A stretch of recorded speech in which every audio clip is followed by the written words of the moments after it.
Hello everyone, my name is Sunil Raghavendra. I'm a PhD student at the University of Trento.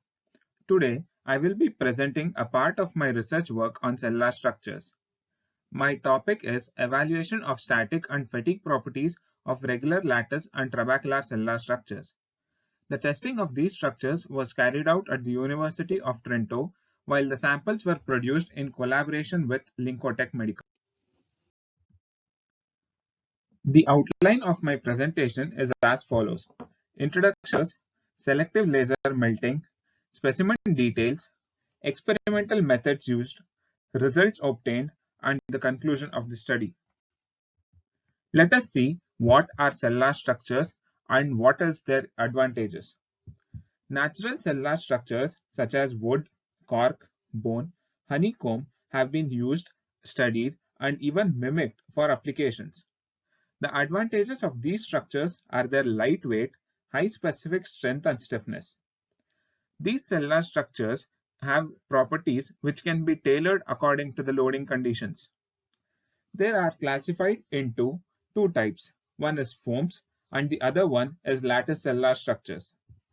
Lattice cellular structures consist of a repeating unit cell to form a complete structure. Gibson defines these lattice cellular structures as interconnected struts or plates. Lattice structures can be classified into either bending dominated or stretching dominated. The bending dominated structures experience bending moments when subjected to loading, while stretching dominated structures experience axial loading. This behavior of bending or stretching dominated is extremely dependent on the cell topology. Below are some of the examples. As you can see, cubic structures, which is stretching dominated, diamond and octahedron, which are bending dominated. Coming to the production process, additive manufacturing techniques like electron beam melting and selective laser melting has helped in manufacturing of complex geometries, which was not possible through conventional manufacturing procedures. SLM process, as the name suggests, uses a laser source for melting the metal powder. It consists of a building platform filled with metal powder. The powder is melted according to the given geometric input. The same procedure is repeated layer by layer to build the complete component. Cellular structures and SLM process are extensively used to obtain complex geometries for structural applications. To optimize their design and reduce the overall cost and weight of the structures. They are also used in metal implants to replicate human bone in order to reduce stress shielding phenomena. This is useful in replacing the solid implants with porous implants.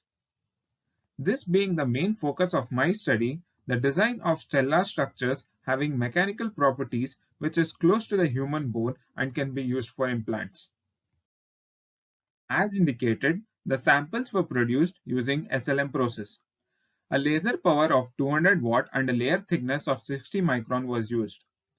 Titanium alloy powder of density 4.42 grams per cc and an average particle size between 40 to 60 micron was used in the SLM process.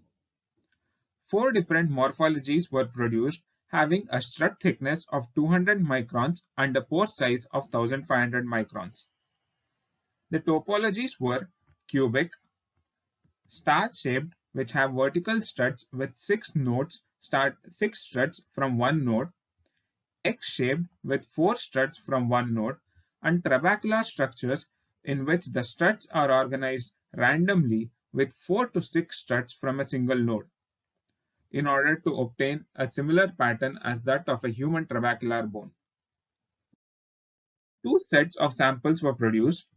The first set of sample was cylindrical specimens with a diameter of approximately 15 mm and a length to diameter ratio greater than 1. These samples were used for compression and fatigue testing. The next set of samples were tensile testing samples with a diameter of approximately 11 mm and had grips at the end for fixing purpose. The main difference between the two samples were the presence of transition in the cellular part at the ends. The experimental methods used in this study are as follows. Porosity analysis was done using dry weight method. Tensile and compression tests were conducted under two testing conditions, monotonic and cyclic. Monotonic tests were used to obtain the strength and stiffness, while cyclic tests were used to obtain the stiffness after stabilization. Lastly, compression fatigue test was conducted with an R ratio of 0.1 and their load range between 0.8 and zero point 0.1 of the applied yield stress obtained from the compression test. Next, we shall look into the results obtained. Firstly, porosity analysis.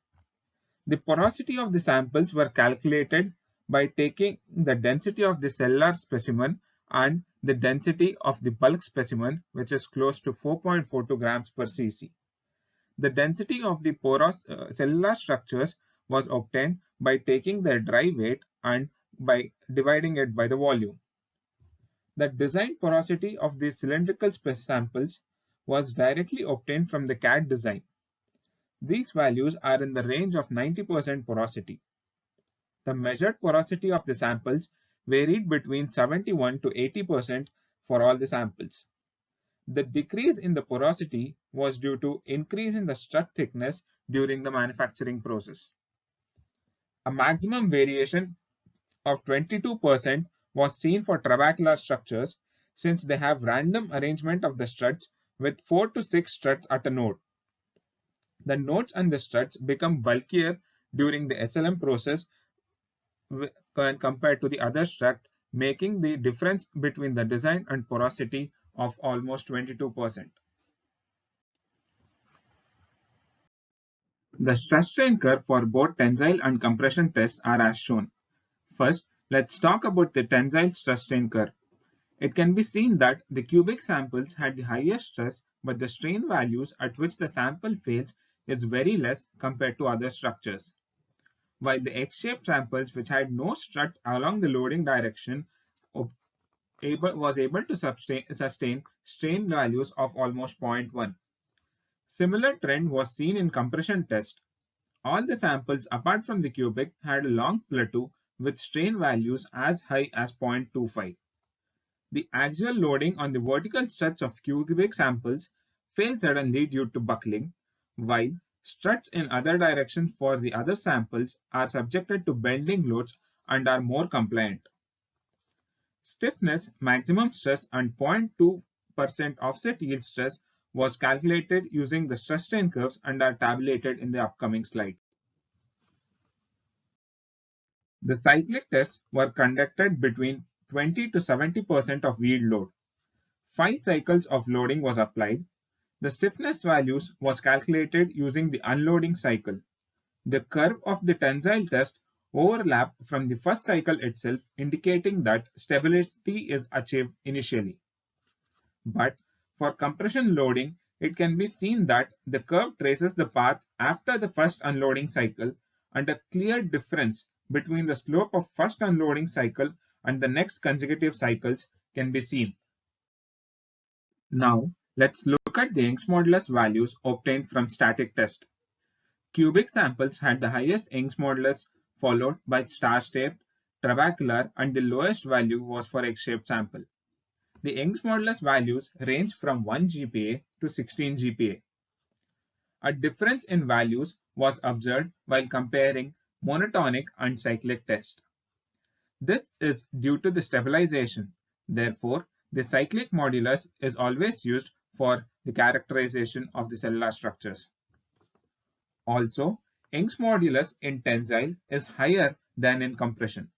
This is due to the presence of thicker struts at the ends or near the grips in the tensile samples as indicated before.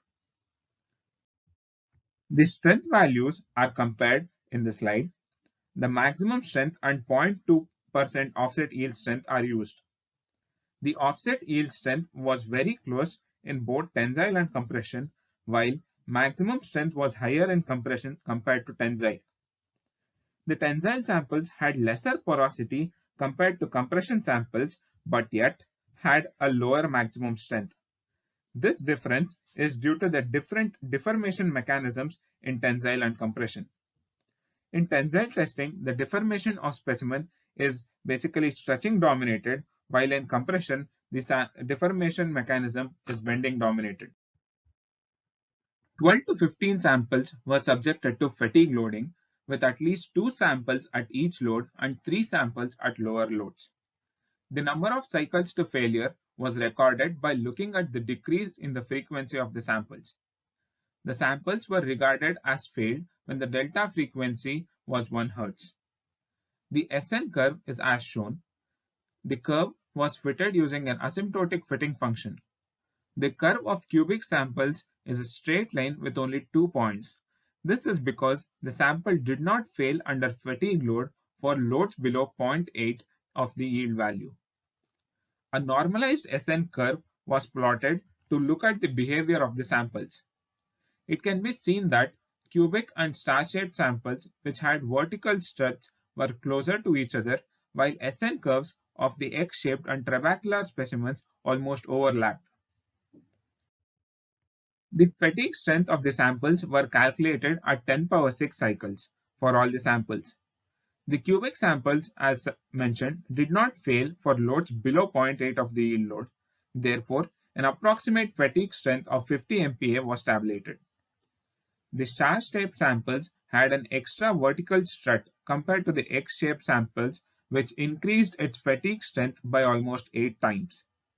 Also, trabecular samples showed better fatigue resistance than X-shaped samples. Coming to the conclusions, the results indicated that the SLM process increased the strut thickness, thereby decreasing the porosity by almost 17%. The strength and stiffness values showed a clear dependency on the cell topology, as expected. Cubic samples had the highest strength and stiffness, while the X-shaped sample had the least strength and stiffness. The presence of transition in the tensile sample increases the overall stiffness of the samples as expected.